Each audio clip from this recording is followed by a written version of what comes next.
Hello everyone, good day. Kamusta ka mga tanan?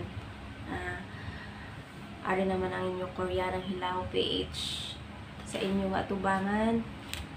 For today's video guys, tutorial tayo kung paano magsulat ng Korean alphabet. Yung natutunan ko, ang akon nga natunan i-share ko man sa inyo. Amat-amat lang. Tag-isa-isa lang ni isa-isa. Bali sa ano taanay sa letter. Ang letter di na itong aton letter gina pangita tadanay ang aton nga ginsulat. Amo ni ko kapisan guys. Amo ko ni kapisan gasulat ko damo-damo na ko nagisulat sang ligad pa ni. Ari ang una gali ang aton nga consonant. Damo di ba ila consonant sa Korean? Sa Korea ang ilang alphabet. Damo.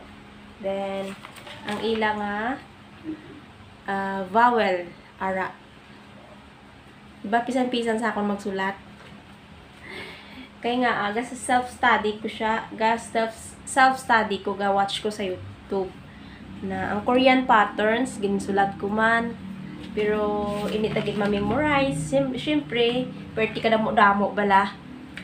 Siyempre, gulang na ta. Aton utok puno na sang mga hindi na masudlan sang damo na nga ginapaminsar. Ang ilang Korean alphabet ara consonant, may consonant man sila, kita may ara man nga Filipino. Ang ilang G or K sounds like ang G or K amo na ang iya sounds sang ario sang G or K amo na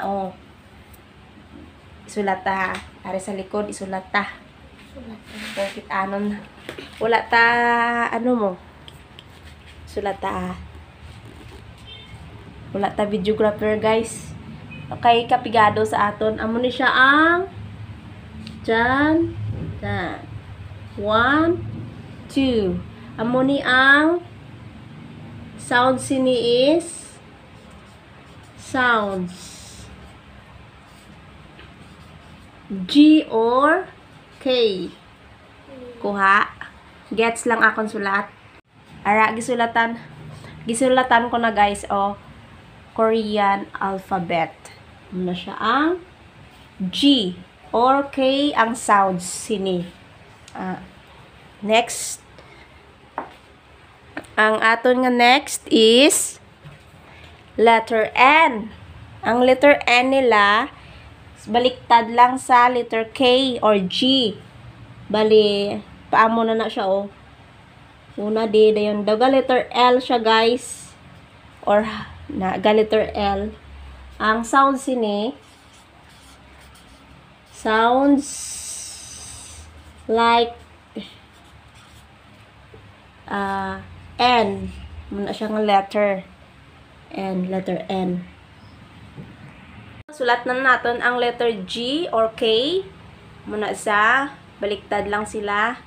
Ang next natin nga consonant aton nga Korean alphabet is letter D.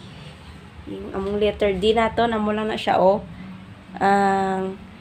amo na aton letter D wala na ink akon nga pen. Letter D ni siya. Sounds like letter D or T. Okay? Next. Ang next naton nga letter, guys, letter L or R. Amo ni siya guys daw 2 nga pero amo ni siya magsulat. Dog amo sina daw 5 nga style lang. Letter R or L. Balian mo na siya Amo na siya, oh. Gaamo na siya ang letter L or R. Pasensya na, bond paper lang ang aton nga sulatan. Amo lang na anay subong guys ha. Isa-isa kong tagid para masaulo tagid ang letter sa Korean. Sa taga-Korean dyan. Pasensya na, hindi ako nagpa-practice pa din ako ng aking ang inyong mga lingwahe. Mga letters pala. Amo ni aton nga sounds like G or K. Amo ni siya magsulat. Diba? Kita yung magsulat kay Pinoy sang G, then gamay, amo na siya ha. Pero amo ni magsulat ang Korean. Next ang N. Amo na ng N.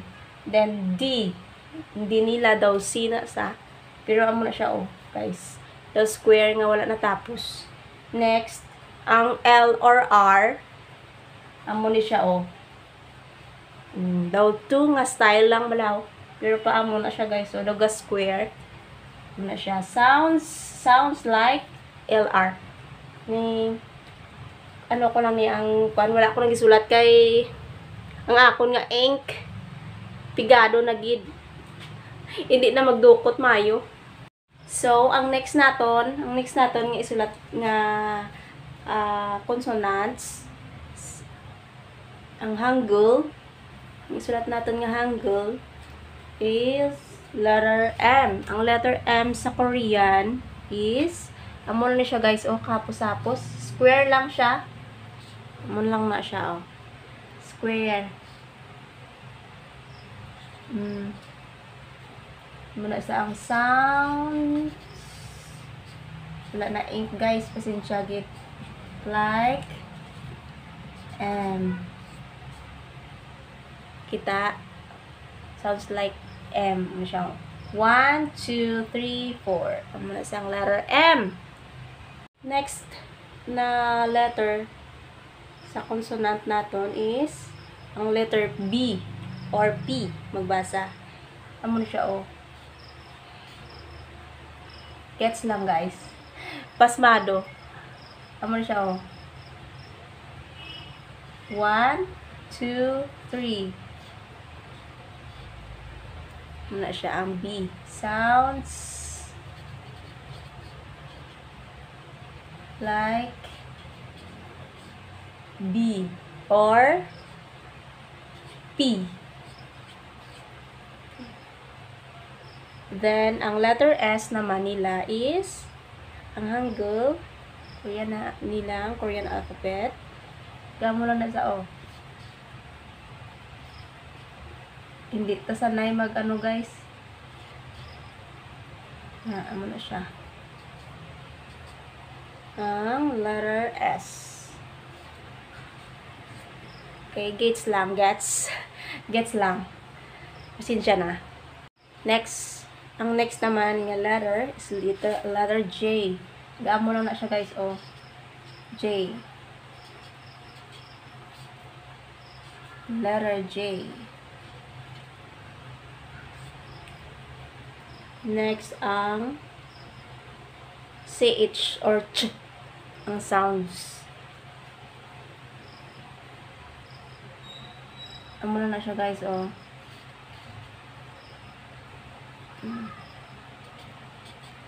CH.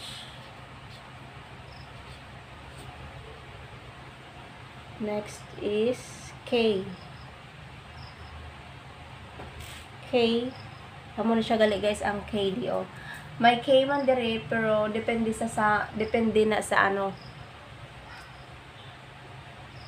Yang sound sa una or sa ulihi. Amo na siya. Pero letter ano na siya G. Ari ang letter K. Suli sa nga F guys. Daw amo na siya oh. Nan. Amo lang na siya. Ang letter ano na siya gani?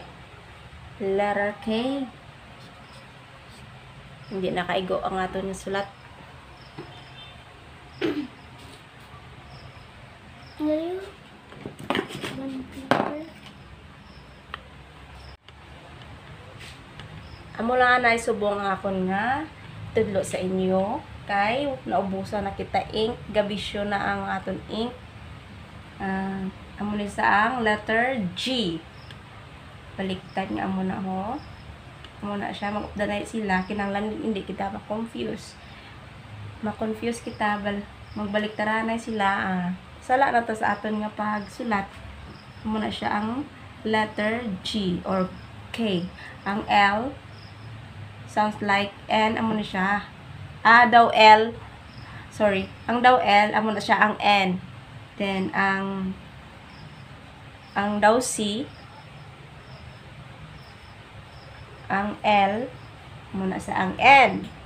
Ang daw C is letter D. Ang daw 2 nga baliktad, hindi man baliktad daw ano siya daw style sang to nga magsulat ano siya letter L or R. Ang M is daw square lang siya guys amo na siya then ang letter B amo ni siya daw baliktad nga A sa Filipino sa mag style taba sa mga letter. Then ang S amo na siya daw triangle siya pero hindi na siya triangle gamo na sa then amo na siyang S niya J ni siya J pasensya na kasang sulat ko kay pasmado gid. Then ang Ch or CH na CH na siya may amo na daw sulat man sang J then may amo na siya kag duwa may gamay di sa babaw. Then aniya CK hindi pala K lang gali K mo ni siya yeah, thank you so much tani may na ano ka mo may natutunan.